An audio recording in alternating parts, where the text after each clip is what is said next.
Okay.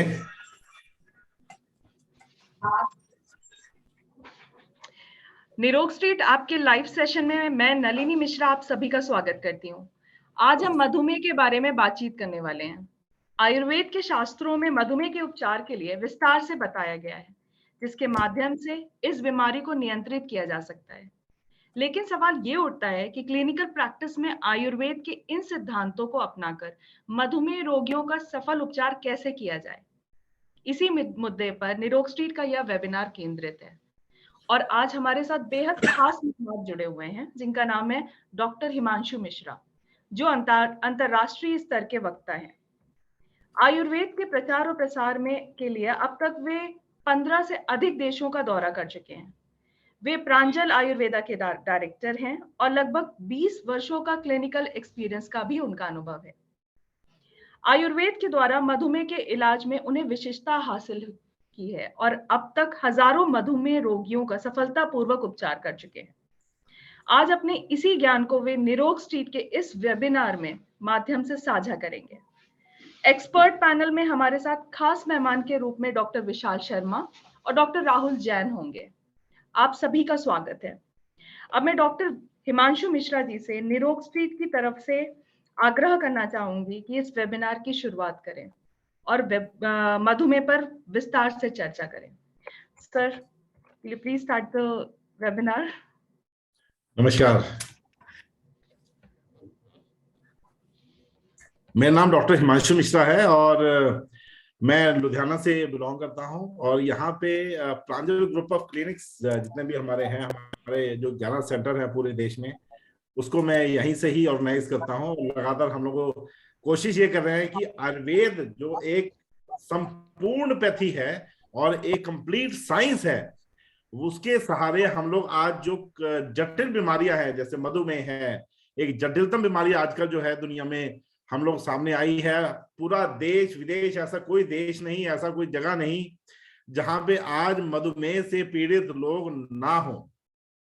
और मधुमेह सुनते ही लोग तुरंत मायूस हो जाते हैं, उदास हो जाते हैं।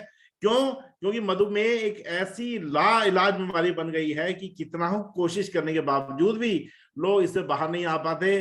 कई लोग गोलियां खाते हैं, टेबलेट खाते हैं, कई लोग इंसुलिन लगाते हैं, हर तरह का जोर लगाने के बावजूद भी, बड़ी से बड़ी एलोपैथिक दवाई खाने के बावजूद भी लोग जो है इससे बाहर नहीं आ पा रहे हैं। तो आज हमें सबसे ज्यादा इंपॉर्टेंट ये है कि हम ये जानें कि आखिर वो कौन सी चीजें हैं जिससे आयुर्वेद जो है इस मधुमेह से बाहर निकालने में हमारी मदद कर सकता है। तो आयुर्वेद में लिखा हुआ है कि आखिर वो कौन कौन सी चीजें हैं जिसकी वजह से मधुमेह होता है। तो उसमें आयुर्वेद में लिखा हुआ, आस्य सुखम स्वप्न सुखम दधीनी ग्राम्योदक अनुप्रसाह प्यांसी नवान्न पानम गुणवय कृतम जब प्रमेय हेतु कफकृच सर्वम। अर्थात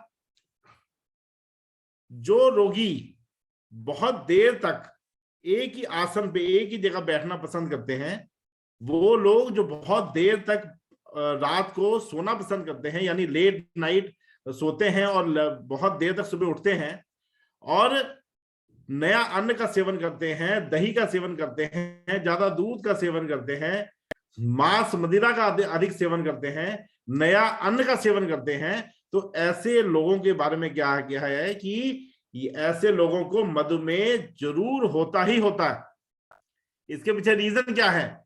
इसमें रीजन ये है कि अगर हम संप्राप्ति देखें मधुमेह की, तो जो हमारे दोष हैं वो पूरे प्रकोपित हो जाते हैं। खासकर जो कफ दोष है वो प्रकोपित हो जाता है और वो हमारा बस्ती प्रदेश यानी यूरिनरी ब्लैडर को आश्रय बनाकर जो हमारी धातुएं हैं उसको वहां से शीघ्रतम रूप से बाहर निकालता है।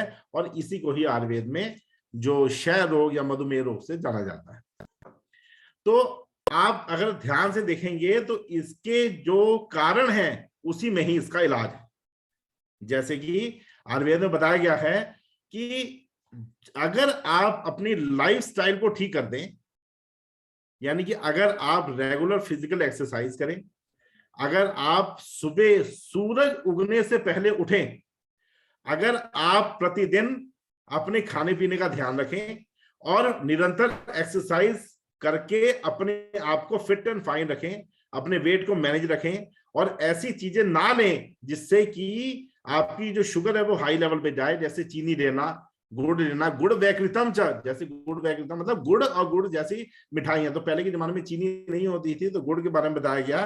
तो आजकल उससे भी खतरनाक जो चीज आ गई है वो है चीनी, जिसकी हम हाई क्वांटिटी में यूज करते हैं। दिन में 5-5 6-6 कप चाय पी जाते हैं। चॉकलेट है, बेकरी आइटम्स है, पेस्ट्रीज है, सैंडविचेस है, ये सब चीजें जो है मिलके हमें जो शुगर लेवल को मेंटेन नहीं कर पाती हैं, और एक लेवल के बाद जो हमारी शुगर है वो एक मेंटेन लेवल में रहने लग जाती है और हाई लेवल शुगर हो जाती है। अब मैं आपके पीछे इसके पीछे बहुत बड़ी साइंस बताना चाहूंगा कि शुगर क्यों हो रही है इतनी ज्यादा आजकल लोगों को। देखिए, सबको पता है कि चीनी खाने से शुगर बढ़ जाती है, सबको पता है कि अगर हम आराम से बैठे रहेंगे, एक जगह पे बैठे रहेंगे, उससे भी शुगर हाई रहेगी। लेकिन आखिर आजकल ही इतनी ज्यादा शुगर इतनी बूम क्यों कर रही है, ये जानना बहुत जरूरी है। और उसका सबसे बड़ा कारण जो है वो है मैदा और बेकरी आइटम। ये जो चीजें हैं हमारे देश में सबसे ज्यादा शुगर का कारण बनती जा रही है।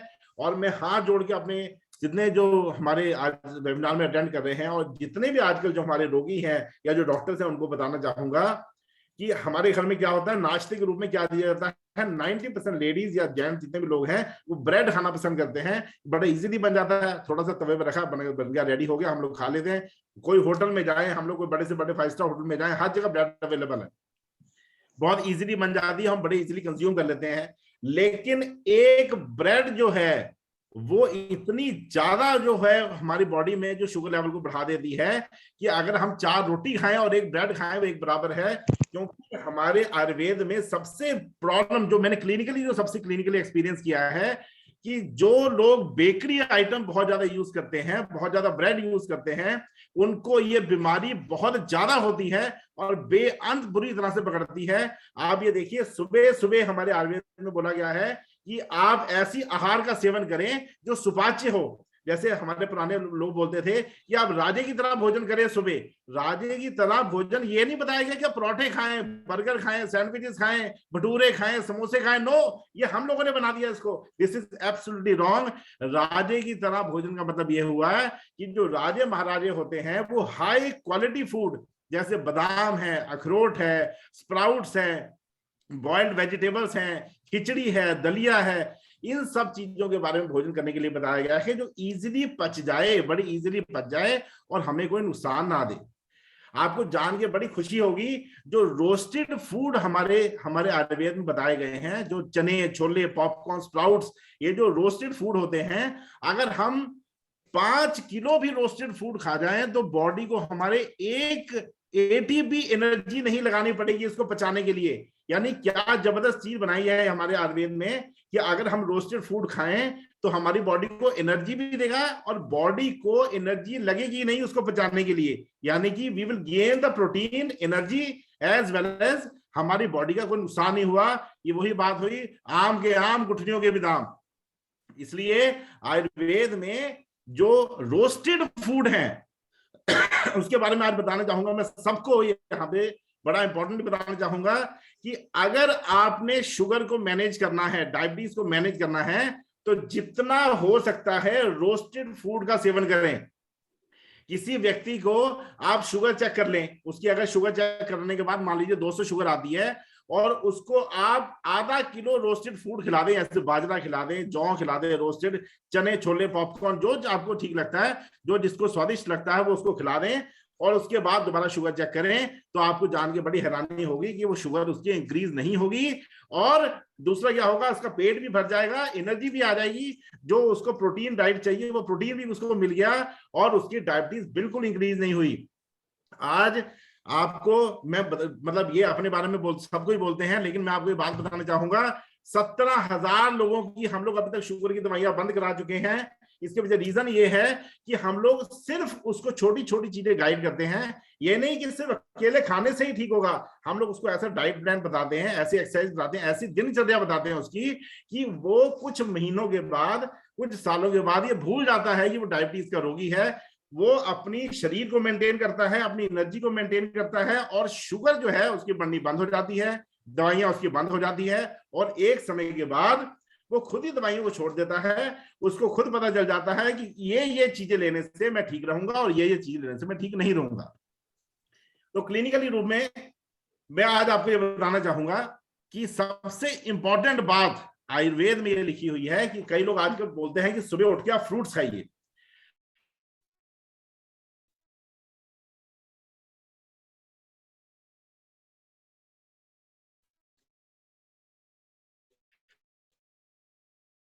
में स्प्राउट्स में बड़ा इंपॉर्टेंट बताया गया है। जो अंकुरित अनाज है वो इस दुनिया का सबसे पावरफुल चीज है।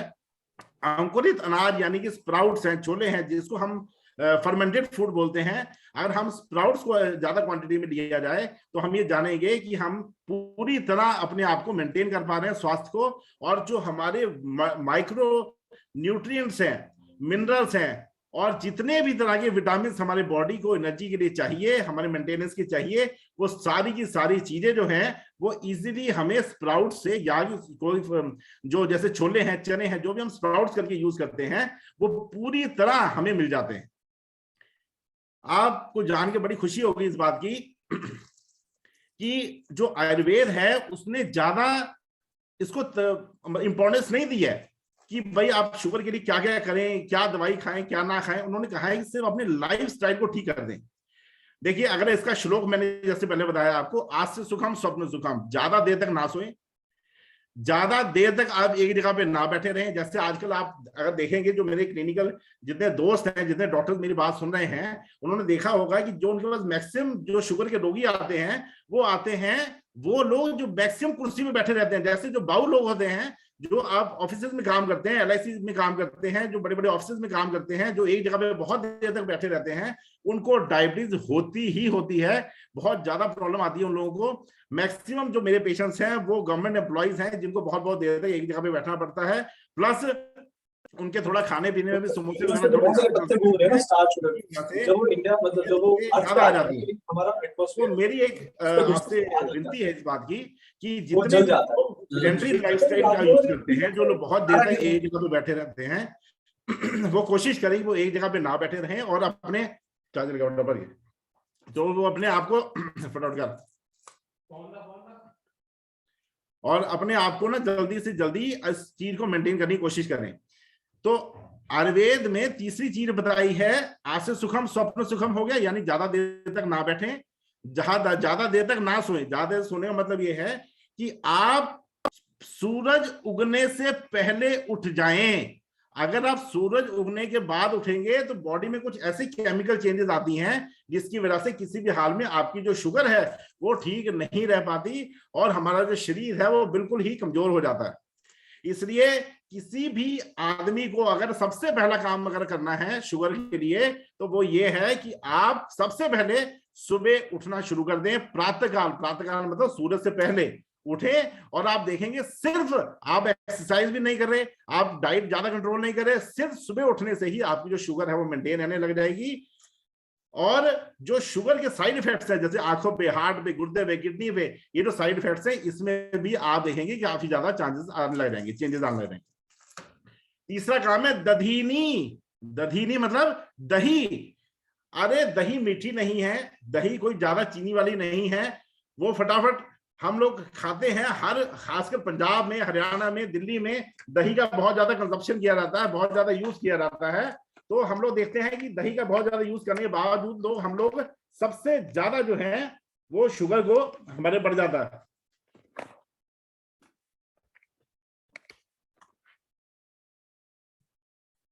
तो हमारे पंजाब में तो ये है कि जब आंख खुले तब दही खा लीजिए। अगर रात को आंख खुलती है तो रात को दही खा लीजिए, जबकि आयुर्वेद में बताया गया है कि रात को दही खाना विष तुल्य है, एकदम जहर खाने के बराबर है।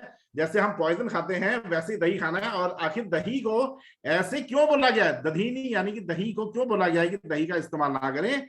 क्योंकि दही चीनी नहीं होती, उसमें सब कुछ नहीं होता, लेकिन दही जो है वो स्रोतो अवरोधक है, यानी कि हमारे जो स्रोतस हैं, विशंदी एक इसका गुण है, विशंदी। विशंदी का मतलब जो हमारे सारे बॉडी के चैनल्स जो हैं, जहां से न्यूट्रिशन जाता है, जहां से वेस्ट प्रोडक्ट बाहर निकलता है, उस न्यूट्रिशन को ब्लॉक कर देती है। जैसे ये ब्लॉक होता है, हमारे बॉडी में जो न्यूट्रिशन है उसकी कमी आने लग जाती है, और जो हमारे बॉडी में जो सेल्स हैं जो कि एक्सक्रीटा निकाल रहे हैं, जो हमारे वेस्ट प्रोडक्ट बाहर निकल रहे हैं, वो बाहर निकलने बंद हो जाते हैं।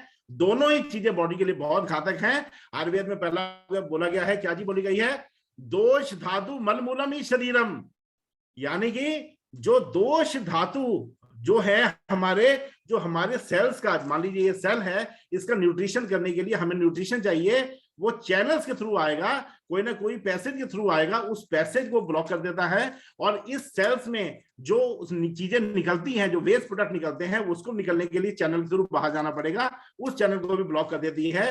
तो cell is a combination, body is a combination of multi cells. वो जो सेल्स, एक सेल जो है वो सेल की जो आदान प्रदान है, जो उसके न्यूट्रिशन का वो है, वो भी बंद हो जाता है, उसका एक्सक्रीशन भी बंद हो जाता है, इसलिए वो सेल बीमार पड़ जाता है। और यही जो सेल है, ये धीरे धीरे करता करता हमारे जो इंसुलिन सेल्स है उसको भी डैमेज कर देता है, और धीरे धीरे जो हमारी जो बॉडी है, वो जो पैंक्रियाटिक सेल्स होती हैं, जो हमारे बीटा सेल्स होते हैं, वो इंसुलिन बनाना कम कर देते हैं, और हमें फाइनली डायबिटीज हो जाती है।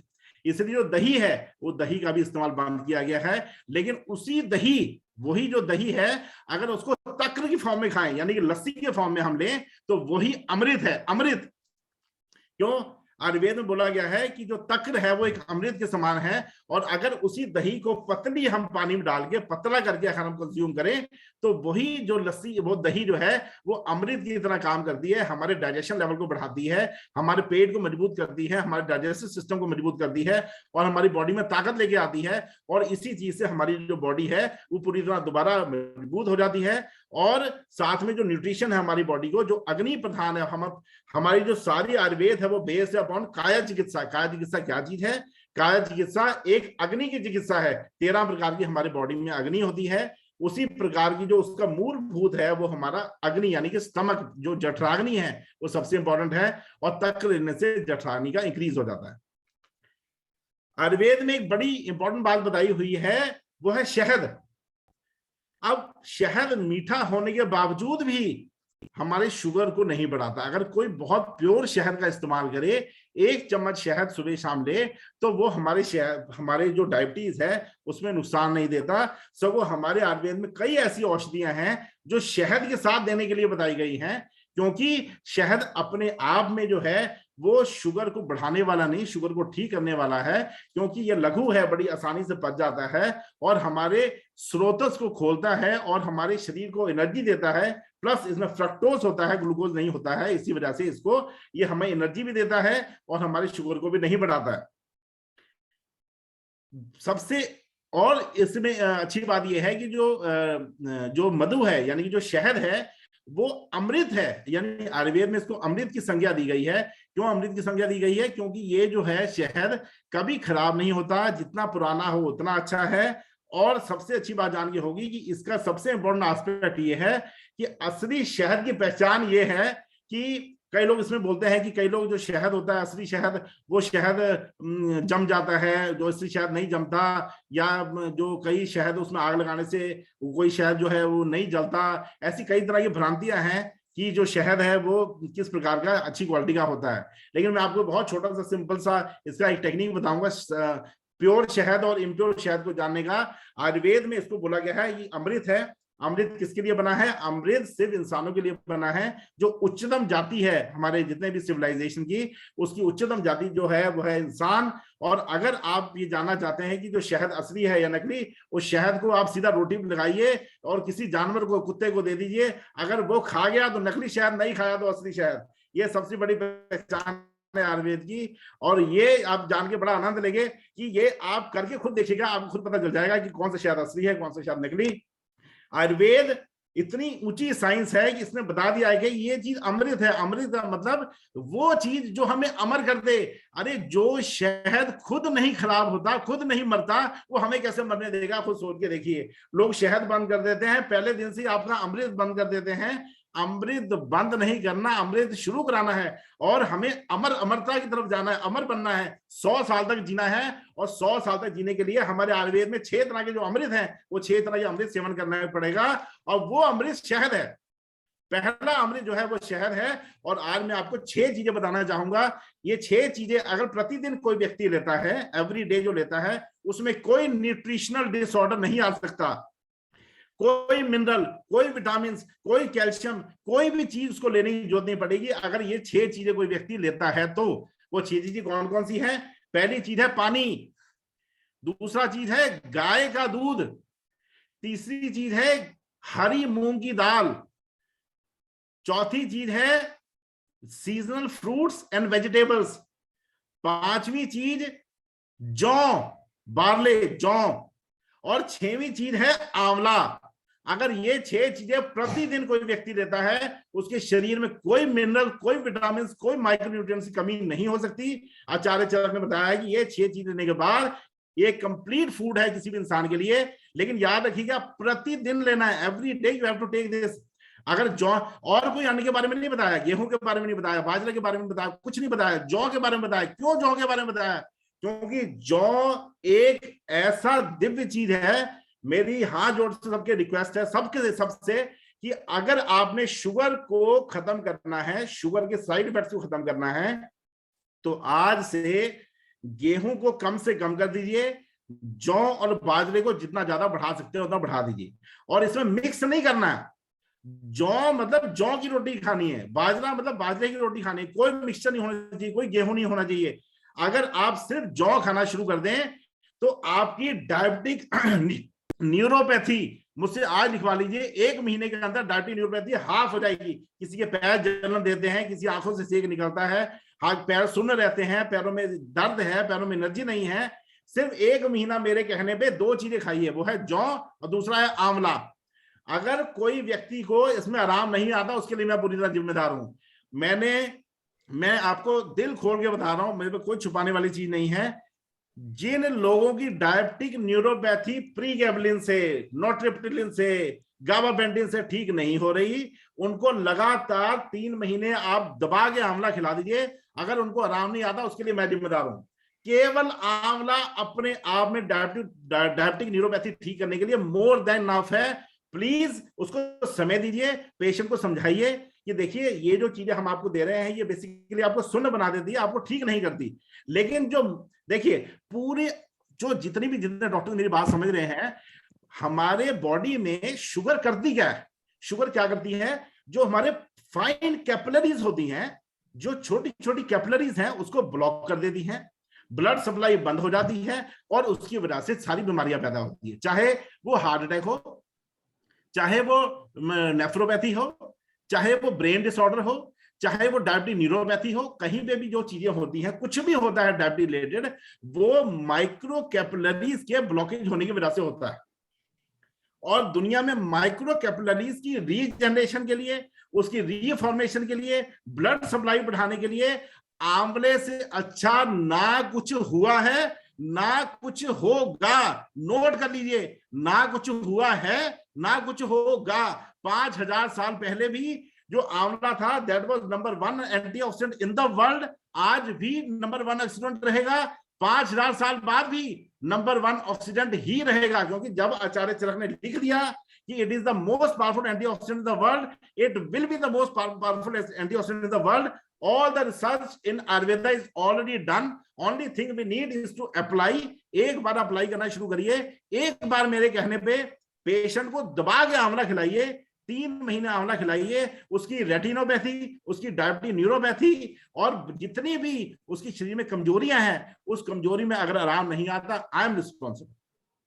मैंने ऐसे ऐसे लोगों को देखा है कि जिनको 4 गोली गाबापेंटिन खाने के बाद भी उनको पैरों में जलन में आराम नहीं आता था। केवल 1 महीना आंवला खिलाने के बाद उन्होंने बोला, डॉक्टर साहब मुझे याद भी नहीं कि मेरे पैरों में कोई दिक्कत है कि नहीं।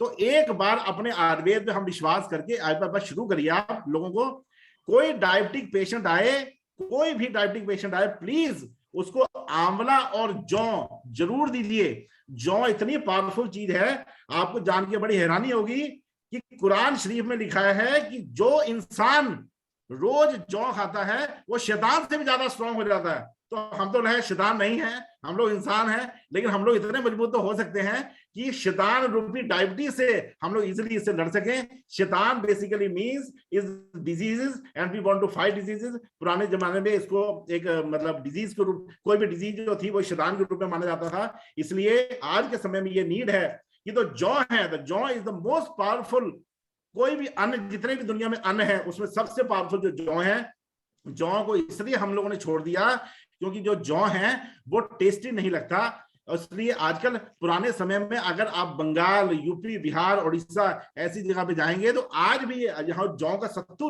लोग घोल घोल के पीते हैं, उसको बहुत स्वादिष्ट बना के पीते हैं।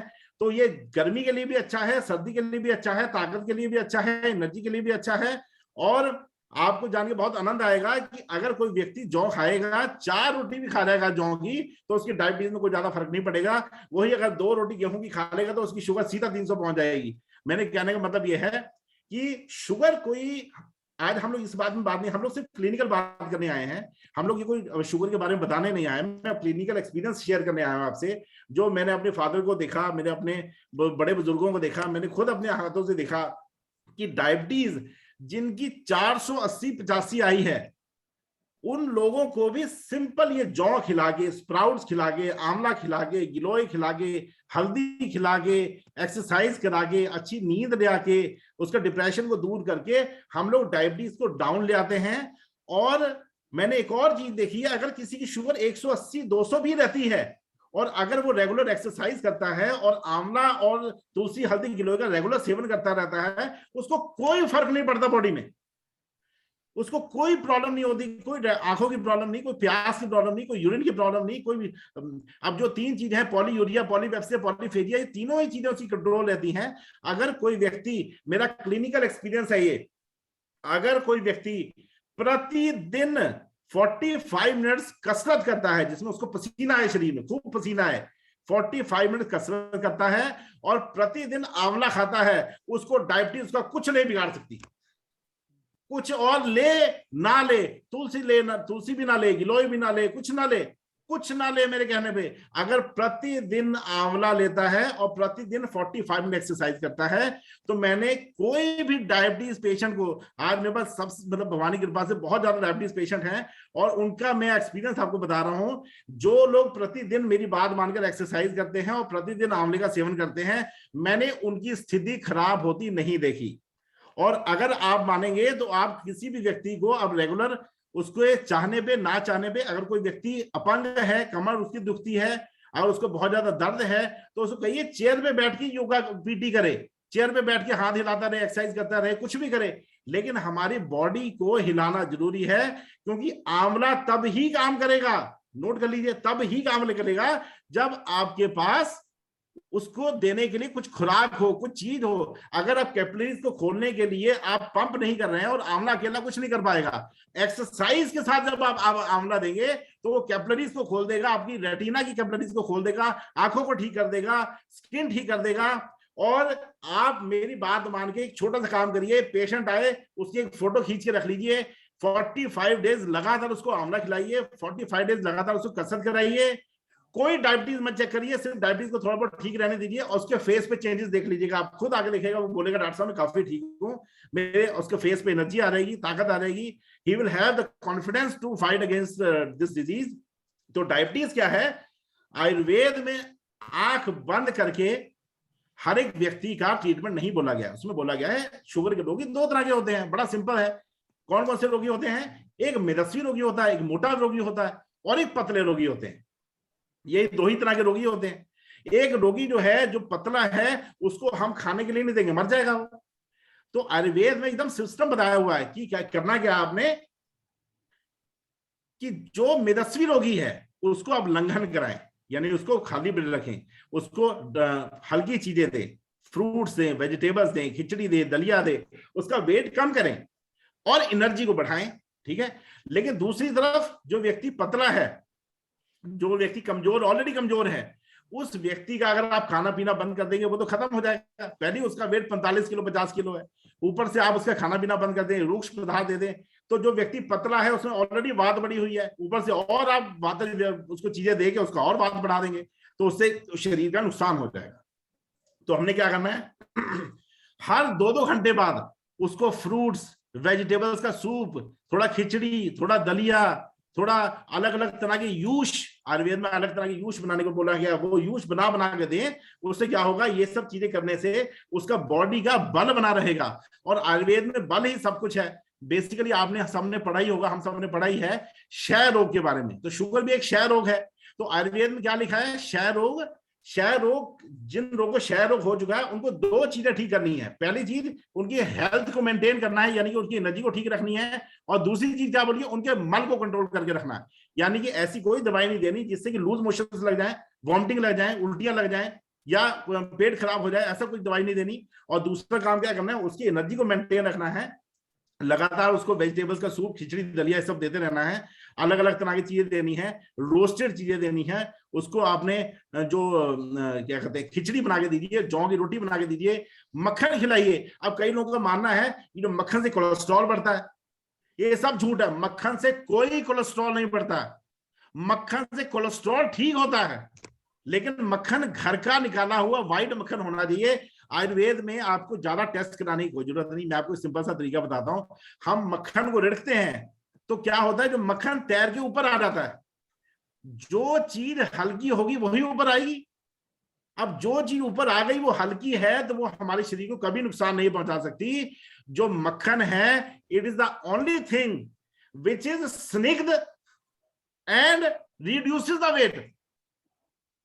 अगर आप ध्यान से पढ़ें, आप निघंटू पढ़ेंगे, उसमें पता चल जाएगा कि ये वेट कम करती है। जो व्हाइट मक्खन घर में निकाला जाता है वो कोलेस्ट्रॉल को, वेट को, हर चीज को कम करता है, बढ़ाता नहीं है। संगतिकता प्रदान करता है। हमारे बॉडी में सब उल्टा पढ़ाया जाता है। जो हम येलो मक्खन खाते हैं, पेस्चराइज्ड मक्खन होता है, वो हमारी बॉडी में कोलेस्ट्रॉल को, वेट को, बीपी को बढ़ाता है। जो व्हाइट मक्खन होता है वो कोलेस्ट्रॉल को, बीपी को, शुगर को, डायबिटीज को, हर चीज को कंट्रोल करता है, ठीक करता है। इसलिए जो भ्रांतियां हैं वो भ्रांतियों को निकाल दिया जाए। भ्रांतियों को हमने निकाल देना है और हम लोगों ने वो काम करना है जो हमारे शास्त्रों में क्लियरली मेंशन्ड है। गाय का घी खाने से, गाय का घी मतलब गाय का घी और गाय के दूध का व्हाइट मक्खन खाने से कोई नुकसान नहीं होता, फायदा ही फायदा मिलता है। जो जिन लोगों का, मेरी बात बड़ी ध्यान से सुनिएगा आप लोग, जिन डायबिटीज के रोगी का एनर्जी नहीं है, जो लोग बोलते हैं मेरे शरीर में ताकत नहीं है, डॉक्टर साहब बिल्कुल भी शरीर थक्या रहता है, टूटिया रहता है, ऐसे लोगों को अगर आप जौ की रोटी में खूब सारा मक्खन मिला के दें तो व्यक्ति पहले दिन से ही एनर्जी में आएगा। फर्स्ट डे से बोलेगा कि मेरी डॉक्टर साहब पूरी ताकत है शरीर में। और दुनिया की ताकत की दूसरी नंबर की जो चीज है वो है तिल।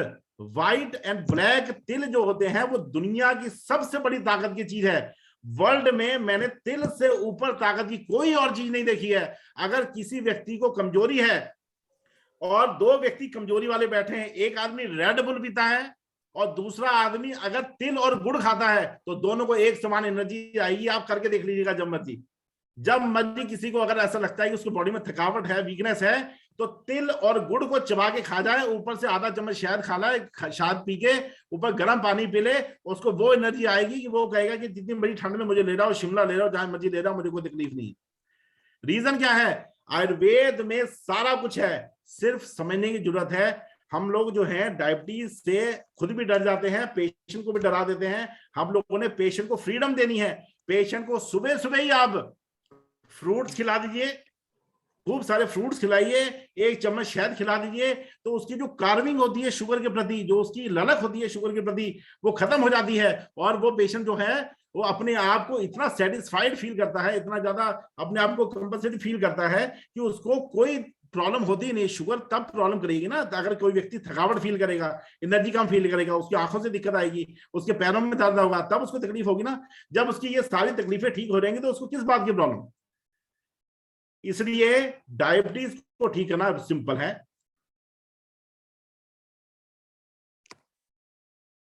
हेलो, डायबिटीज को ठीक करना एकदम सिंपल है।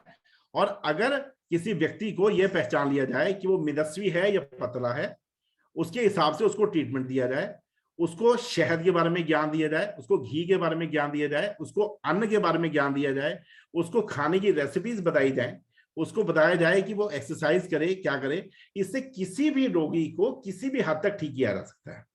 अगर किसी व्यक्ति को, इसका वेट 40 किलो है, 45 किलो है, वेट कम है, शुगर भी है, तो उसको खूब कसरत करा के खूब आप गाय का घी, मक्खन, व्हाइट मक्खन, और उसको आप अन्न का यानी कि जौ का सेवन कराएं।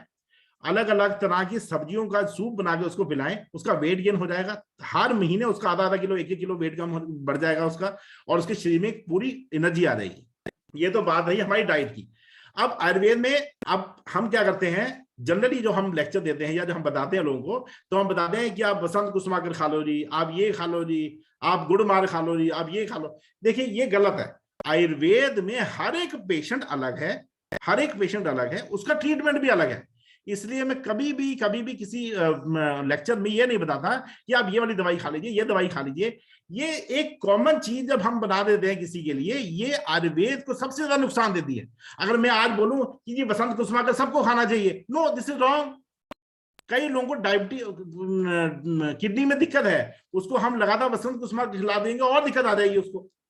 अगर किसी का लिवर फैटी ग्रेड 3 हो रखा है, उसको हम लोग बसंत कुसुमाकर या कोई भी मेटल खिलाते रहेंगे तो फिर दिक्कत आएगी उसको। तो इसलिए हम लोगों को ये जानना जरूरी है कि प्रति व्यक्ति को क्या दिक्कत है और इसके हिसाब से हमें क्या देना चाहिए। हम बस इतना आपको बताते हैं, किसी भी जो शुगर की, डायबिटीज के रोगी हैं, उनको 2 चीजें देना बहुत जरूरी है। पहली चीज जो है वो है कि हम उसको आंवला हर एक व्यक्ति को देना है। दूसरा, शिलाजीत हर व्यक्ति को देना है। अब शिलाजीत के बारे में भी कई लोगों को क्या दिक्कत आती है कि शिलाजीत से कई लोगों का बीपी बढ़ जाता है, घबराहट होने लग जाती है, कई लोगों को कोई और दिक्कत आ जाती है, कई लोगों को लूज मोशन लग जाती है, कई और तरह के सिम्टम्स होते हैं। तो शिलाजीत एक शिवा गुटिका के रूप में आती है, बड़ी इजीली अवेलेबल है, शिवा गुटिका के रूप में आती है। वो इजीली हम तोड़ के आधी आधी गोली दिन में 2 बार दे सकते हैं। उससे जो रात को बार बार यूरिन जाने वाली टेंडेंसी होती है, जो यूरिन में जलन होने की टेंडेंसी होती है, जो यूरिनरी ट्रैक्ट की इन्फेक्शन होने की टेंडेंसी होती है, वो कम हो जाती है। और बाकी सारी चीजों को ठीक करने के लिए अपने आप में आंवला बहुत है। तो दवाइयों की बात आज हम लोग नहीं करेंगे, क्योंकि दवाइयों की बात पेशेंट के रूप में होती है। अगर आज मैं बोलूं कि नहीं, आप कोई गुड़ मार खा लो, आप नीम खा लो, आप तुलसी खा लो, गिलोय खा लो, हल्दी खा लो, ये चीजें पर्सन टू पर्सन डिपेंड करती हैं। कई लोगों की उष्ण वीर्य प्रकृति होती है, उनको हम तुलसी और हल्दी से परहेज करते हैं। कई लोगों की शीत वीर्य प्रकृति होती है, तो उन लोगों को हम लोग जो गिलोय है, ज्यादा ठंडी जो चीजें हैं, उसका हम परहेज करते हैं। अब कई लोग बोलते हैं जो आंवला है डॉक्टर साहब वो ठंडा होता है, मुझे जोड़ों का दर्द हो जाता है उससे, या कुछ और दिक्कत आती है। ऐसा कुछ नहीं है, जोड़ों के दर्द में भी आंवला फायदेमंद देता है, इन्फेक्शन में, जुकाम में, गला खराब में, खांसी में, सब में आंवला फायदेमंद है। अब होता क्या है मैं बताता हूँ, कई लोगों को सिट्रिक एसिड से एलर्जी होती है, गले में एलर्जी होती है सिट्रिक एसिड से, तो वो कच्चा आंवला जब चबा के खाते हैं तो गले में लगता है, ऊपर से पानी पी लेते हैं तो उनको खांसी हो जाती है। तो दे फील कि खांसी जो क्यों हुई है वो आंवले की वजह से हुई है। वो आंवले की वजह से खांसी नहीं होती, वो बेसिकली उनकी गलती की वजह से खांसी होती है। कई लोग क्या करते हैं, रात को बैठ के आंवला खा लेते हैं या पानी के ऊपर ठंडा आंवला ले लेते हैं, ऐसे गलत है।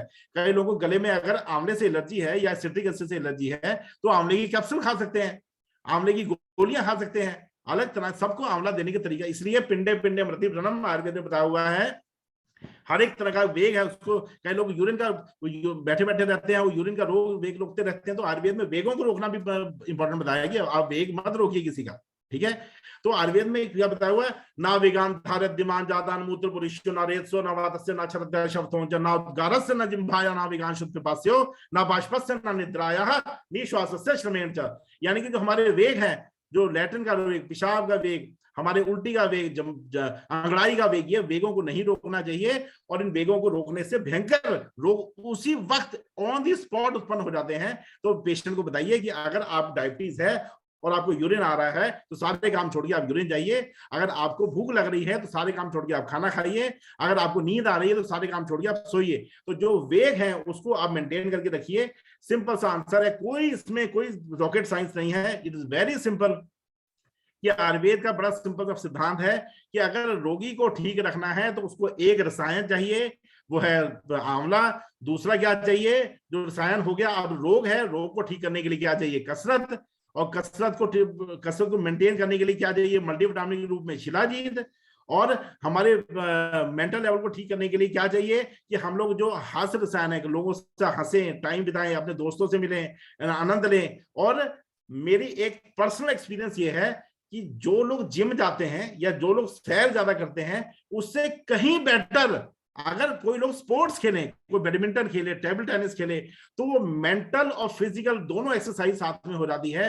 एक स्पोर्ट्स खेलने वाले को ये भी नहीं पता होता उसके पीछे कौन खड़ा है, उसके आगे कौन खड़ा है, तो वो इतनी कंसंट्रेशन बन जाती है कि मेंटल और फिजिकल दोनों ही चीजें उसकी ठीक हो जाती हैं। मैं इसको एग्जाम्पल करके समझाना चाहूंगा। मान लीजिए मैं सैर कर रहा हूं और मुझे टेंशन हो रखी है घर की, तो मैं क्या करूंगा, सैर तो कर रहा हूँ लेकिन मेरा मन जो है वो सैर में नहीं लग रहा होगा, मेरा मन कहीं और घूम रहा होगा।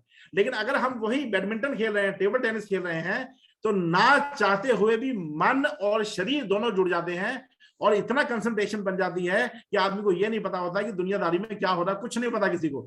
फोन तक आता है तो फोन नहीं सुनता किसी को। इसमें रीजन क्या होता है कि जो एक ध्यान व्यक्ति, जैसे कोई ध्यान में लगा रहता है, कोई साधु संत जो होते हैं वो जब ध्यान में लगे रहते हैं, वो ध्यान को भगवान के साथ जोड़ते हैं, तो उन्हें कंप्लीटली जो माइंड और बॉडी है वो एकदम एक साथ जुड़ के उनको पूरी तरह कॉन्फिडेंस फील कराती है और उनको अपने शरीर में कंट्रोल आ जाता है। बिल्कुल उसी तरह जो है स्पोर्ट्स वाला व्यक्ति जो है वो स्पोर्ट्स खेल के अपने आप में वो कॉन्फिडेंस लेके आता है जो कॉन्फिडेंस एक योगी लेके आता है। इसलिए मेरा सबसे ये गुजारिश है कि आप सैर भी करें, नो डाउट सैर करना अच्छी चीज है, लेकिन सबसे इंपॉर्टेंट जो है वो स्पोर्ट्स खेलें। कोई ना कोई स्पोर्ट्स अपने जीवन में जरूर रखें जिसकी वजह से आपका मन और शरीर जो है वो पूरी तरह मजबूत बना रहे और आपका जो माइंड और बॉडी का जो बैलेंस है वो पूरी तरह मजबूत बना रहे। बस इतना ही बहुत है मेरे हिसाब से। अगर कोई व्यक्ति अपने मधुमेह को पूरी तरह अपने कंट्रोल में रखना चाहता है तो उसको सिर्फ 3 स्टेप्स को फॉलो करना पड़ेगा। उच्च रसायन थेरेपी, प्रातःकाल उठना, कसरत करना, अच्छी डाइट लेना, डाइट का मतलब वो चीजें लेना जो हमारे पेट को तो भरे, हमें कैलोरीज ना दे और हमारे शरीर को न्यूट्रिशन प्रचुर मात्रा में दे, मन को बिल्कुल तरह रिलैक्स रखना, रोज अच्छा संगीत सुनना, कोई ना कोई स्पोर्ट्स खेलना, रात को प्रॉपर टाइम पे सोना और जितना हो सके मोबाइल का यूज रात को 10 बजे के बाद कम करना। ये सबसे इंपॉर्टेंट है। I think it is more than enough. अगर कोई और कुछ पूछना चाहता है इसमें तो प्लीज मोस्ट वेलकम, वो हमसे पूछ सकते हैं कुछ भी। अगर हम जितना मुझे पता होगा, जितना मैंने क्लिनिकल एक्सपीरियंस से पता मैं बताना चाहूंगा, मैं तो कोशिश करूंगा बताने की। बाकी जो कुछ पूछना चाहे तो मोस्ट वेलकम पूछ सकता है। Thank you so much Himanshu sir. हमारे एक व्यूअर हैं जो जानना चाहते हैं आंवला और जौ कितना खाना चाहिए? आंवला और जौ जो आंवला है वो एक वाटर सॉल्युबल सब्सटेंस है, वाटर सॉल्युबल विटामिन है। अगर हम कितना भी आंवला खा ले, वैसे तो ज्यादा आंवला खाना वैसे पॉसिबल नहीं होता, लेकिन अगर हम दिन में 3-4 आंवले तक भी खा जाएं तो भी कोई दिक्कत नहीं है। मान ली कोई व्यक्ति अगर ज्यादा आंवला भी खा ले तो उससे कोई दिक्कत नहीं होगी, उसके यूरिन के रास्ते से वो विटामिन सी जो है बाहर निकल जाएगा, इसमें कोई दिक्कत नहीं है। Amla can be taken according to body weight. अगर किसी का 70 किलो वजन है तो 2 आंवले प्रतिदिन अगर वो खाए वो मोर देन इनफ है। लेकिन अगर वो 4-5 भी खा लेता है तो उसका कोई नुकसान नहीं। आंवला पुराने हमारे बोला जाता है कि आंवले बुजुर्गों का कहा और आंवले का खाया बाद में पता चलता है। तो जैसे जैसे आंवला आदमी खाता रहेगा वो जो बातें हैं वो आदमी पता चलती रहेगी। सर हमारे एक और व्यूअर हैं डॉक्टर सोनल जी, उनका क्वेश्चन है कृष्णा मधुमेही को व्यायाम सजेस्ट करें या नहीं? किसको? और कृष्णा मधुमेही देखिए मैं बहुत अच्छी बात बताना चाहूंगा। जो व्यक्ति कृष है और उनको मधुमेह हो चुका है तो उनको व्यायाम जरूर करें। क्यों व्यायाम करें? कि जब व्यायाम करेंगे तो उसके बाद उनकी बॉडी जो है वो गुड सब्सटेंस को लेने के लिए पूरी सक्षम रहेगी। जैसे फॉर एग्जांपल अगर आप काम नहीं करेंगी तो अब आप पैसा नहीं कमा पाएंगी, आप पैसा नहीं कमा पाएंगी तो खर्च नहीं कर पाएंगी। तो बॉडी को अगर पैसा कमाना है तो उसके लिए उसको क्या करना पड़ेगा, अपनी पॉकेट्स बनानी पड़ेगी। वो पॉकेट्स कैसे बनेगी? जब वो एक्सरसाइज करेगा, जब हमारी बॉडी थकेगी, जब थकेगी तो हम उसको न्यूट्रिशन देंगे तो न्यूट्रिशन जो है उसको पूरा मिलेगा, बॉडी एब्जॉर्ब करेगी न्यूट्रिशन। और जो बल यानी कि जो बल आयुर्वेद में बोला जाता है, एनर्जी जो बोली जाती है, इम्यूनिटी जो बोली जाती है, वो बल जो है उसको दोबारा गेन होगा आफ्टर डूइंग एक्सरसाइज। तो कोई भी रोगी हो, मधुमेह का कोई भी रोगी हो, उसके लिए एक्सरसाइज अट मोस्ट इंपॉर्टेंट है। ओके सर शांभवी जैन है हमारे साथ, वो आपसे पूछना चाहती हैं sir please repeat the 6 magical food. देखिए 6 जो औषधियां हैं जो प्रतिदिन हमें लेना चाहिए वो ये है। पहला है पानी, जो जल हम बोलते हैं, पहला पानी हो गया। दूसरा गाय का दूध हो गया। तीसरा जौ हो गया। चौथा सीजनल फ्रूट्स एंड वेजिटेबल्स हो गया। पांचवा जो हो गया हमारी गेहूं की जो हरी मूंग की दाल होती है वो लेनी है, स्प्राउट्स के फॉर्म में सबसे इंपॉर्टेंट है, और आंवला। ये 6 चीजें जो हैं ये हम हर एक व्यक्ति को लेना चाहिए। एकदम सिंपल सी चीज है। ये 6 चीजें कोई प्रतिदिन अगर ले तो वो 6 चीजें लेने से उसकी बॉडी में हर एक तरह का न्यूट्रिशन पूरा होगा। मैं साइंटिफिकली समझाना चाहूंगा आपको। देखिए, जितने भी बी कम्प्लेक्स हैं पूरी दुनिया में, जितने भी बी कम्प्लेक्स हैं वो सारे के सारे स्प्राउट्स में अवेलेबल हैं, हरी मूंगी दाल में। जितने माइक्रो न्यूट्रिएंट्स, जितना विटामिन सी वगैरह है, जितने और भी जिंक, सिलेनियम वगैरह है, वो हम सीजनल फ्रूट्स एंड वेजिटेबल्स के रूप में मिल जाते हैं। दुनिया में सबसे बड़ी जो चीज है वो आंवला है। आंवले में विटामिन सी है, लेकिन याद रखिएगा, vitamin C doesn't mean only vitamin C. आंवले वाला vitamin C is more important, because अगर आप, सेब में भी विटामिन सी होता है, सेब को आप काटेंगे थोड़ी देर में वो लाल हो जाएगा, उसका विटामिन सी ऑक्सीडाइज हो जाएगा, उड़ जाएगा, खत्म हो जाएगा, बेकार हो जाएगा। लेकिन आंवले को आप उसको काट दीजिए, उसका कद्दूकस बना लीजिए, उसका जैम बना लीजिए, उसकी चटनी बना लीजिए, उसका मुरब्बा बना लीजिए, उसको आप कच्चा खा लीजिए, उसका रस बना लीजिए, उसका चूरन बना लीजिए। all the vitamin C of that आंवला रिमेन इन कंटैक्ट, हमेशा उस कंटैक्ट में रहता है, कभी खराब नहीं होता। चाहे उसको गैस पे चढ़ा लीजिए, गर्म कर लीजिए, जो मर्जी कर लीजिए, विटामिन सी ऑफ आंवला, विटामिन सी जितना है उतना ही रहेगा। जैसे मर्जी खा लीजिए, खाना जरूर है बस। जी, thank you so much sir. मैं राहुल सर को इनवाइट करना चाहूंगी कि वो प्लीज मधुमेह पे अपना क्लिनिकल एक्सपीरियंस शेयर करें। Hello ma'am. Hello sir. हाँ, मेरी वीडियो आ रही है? नहीं सर, वीडियो इज नॉट। हाँ, ओके, नो प्रॉब्लम। तो मैं आज निरोग स्ट्रीट के प्लेटफॉर्म पे जितने भी डॉक्टर्स हैं आज हमारे साथ, मैं उन सबका वेलकम भी करता हूँ। और एक खास तौर पे थैंक्स करता हूँ डॉक्टर हिमांशु, जो हमारे लुधियाना के ही एक प्रखर वक्ता हैं आयुर्वेद के। जब भी इनको सुनने का मौका मिलता है तो वो बहुत ही अच्छा हमारे लिए दिन होता है। कई दिन हमारे पॉजिटिविटी में निकल जाते हैं प्रैक्टिस में। तो आज भी डॉक्टर हिमांशु ने जो बताया है क्लिनिकली, शहद, तक्र, जो, आंवला, तिल, अगर कोई भी मधुमेह का पेशेंट, डायबिटिक पेशेंट जो है, इन चीजों का अपनी दिनचर्या में रूटीन इस्तेमाल करता है तो उसको डेफिनेटली बेनिफिट होता ही है। तो इसके अलावा आयुर्वेदिक डॉक्टर्स के लिए मैं कुछ स्पेशल, क्योंकि आज की जो हमारी ये वेबिनार है डॉक्टर्स का है, पेशेंट्स तो चलो हम देखते ही हैं, डॉक्टर्स के लिए भी हमें कुछ एक्स्ट्रा मेडिसिन डिस्कस कर लेनी चाहिए। तो जैसे कॉलेज के टाइम में हमारे कॉलेज में एक रिसर्च हुई, तो डायबिटीज के 100 पेशेंट लिए गए, दयानंद आयुर्वेदिक कॉलेज में 100 पेशेंट लिए गए, सबको त्रिफला के उन्होंने कैप्सूल, 2-2 कैप्सूल दिन में 3 बार दिए। तो उससे क्या हुआ कि उन्होंने एंड में रिजल्ट में फाइंड आउट किया कि त्रिफला कैप्सूल भी डायबिटीज में फायदेमंद है। तो मेरे कहने का मतलब, हाँ जी, हाँ जी डॉक्टर साहब, तो मेरे कहने का अभिप्राय ये है कि आयुर्वेद में जितने भी हर्ब्स हैं मधुमेह के केस में मेंशन्ड हैं और दवाइयां हैं, ये इन सब का इस्तेमाल, हम सारे औषधियों का इस्तेमाल हम अपनी क्लिनिकल प्रैक्टिस में नहीं कर सकते। तो एक डॉक्टर को कुछ प्रैक्टिस में स्टार्ट करने से पहले या प्रैक्टिस में कुछ एक्सपीरियंस हो जाने के बाद कुछ अपनी दवाइयों को चूज कर लेना चाहिए कि ये 10 से 15 मेडिसिन जो हैं मैं डायबिटीज के केसेस में इस्तेमाल करूंगा। और जब वो डॉक्टर उन मेडिसिन को रेगुलर अपनी प्रैक्टिस में इस्तेमाल करता जाता है तो वो उन 10 से 15 मेडिसिन का एक्सपर्ट बन जाता है।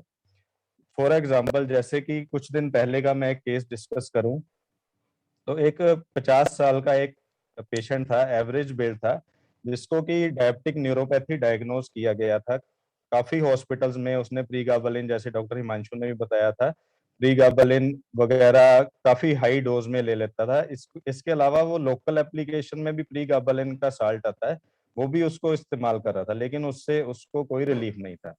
लेकिन जब वो मेरे पास आया तो जैसे ही उसको बसंत कुसुम आकर रस ऐड किया गया, लेकिन वो भी सिर्फ 65 mg BD, तो उसी से ही उसको 5 से 10 दिन में इतना आराम आया कि उसने कहा कि मेरे को सारे एलोपैथिक डॉक्टर फेल हो गए जो इतनी मेडिसिन से, जो बसंत कुसुमाकर रस से उसको आराम आया था।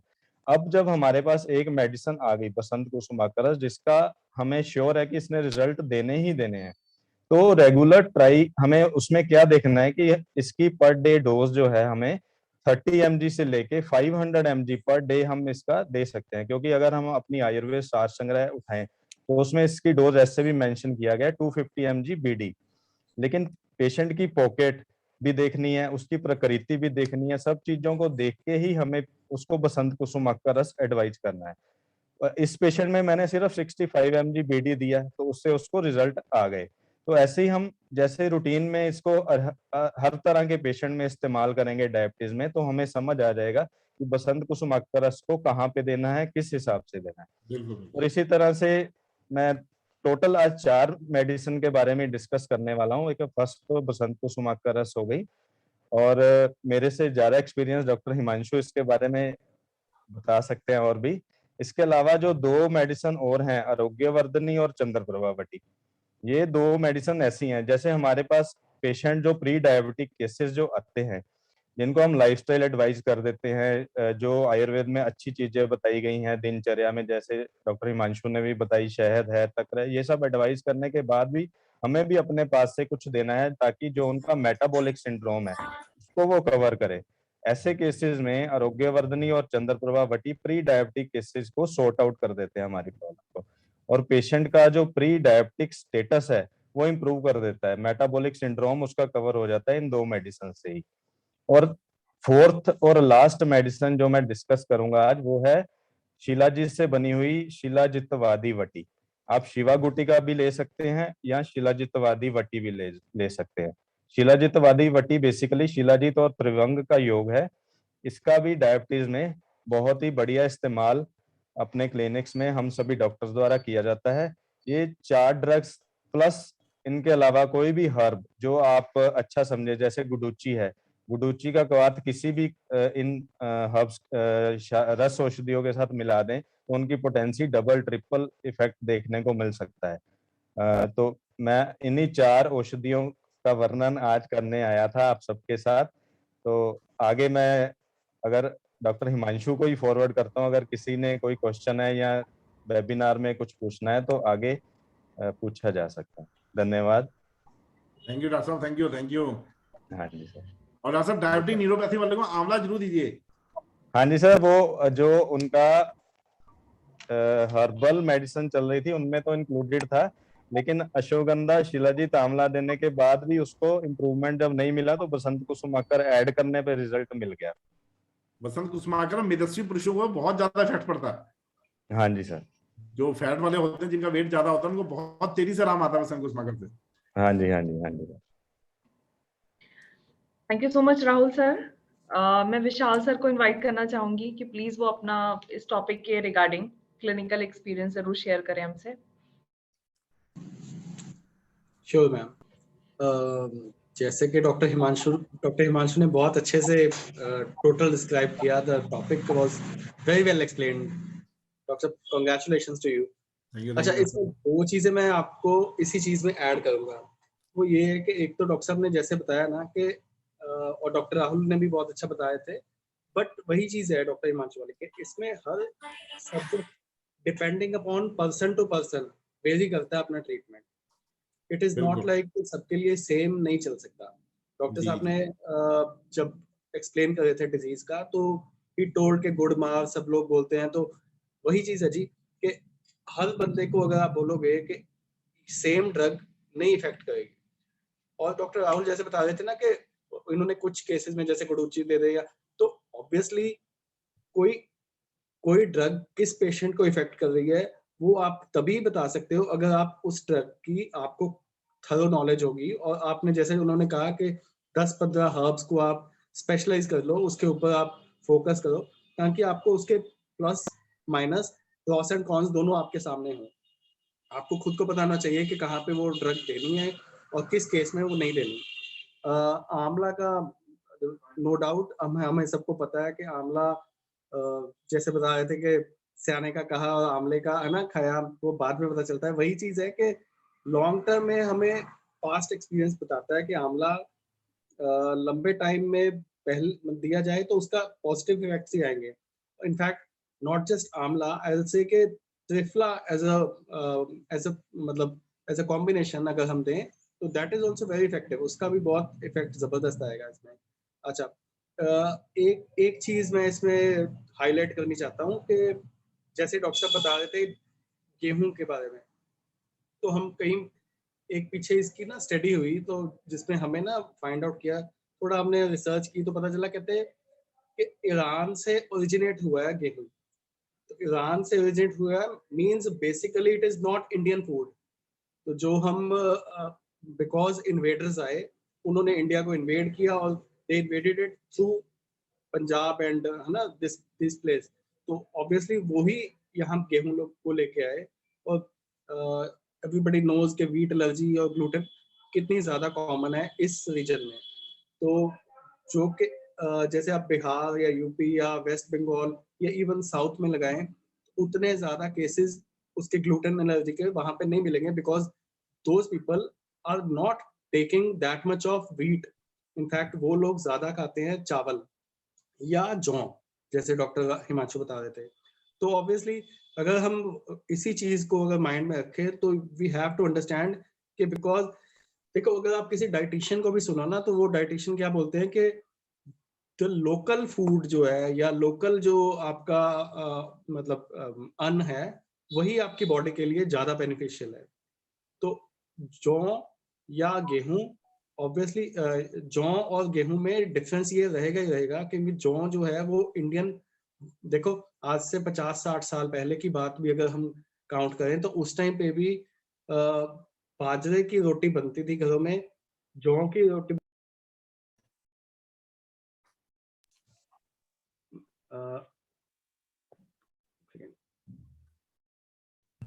Continue doctor Vishal. नलिनी आवाज नहीं आ रही डॉक्टर साहब की। Vishal sir, Vishal sir, you are mute.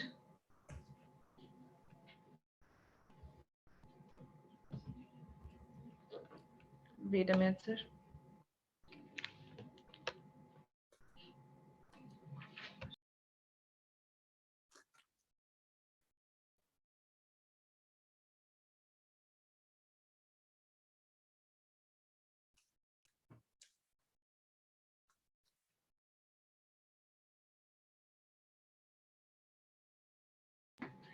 Hello.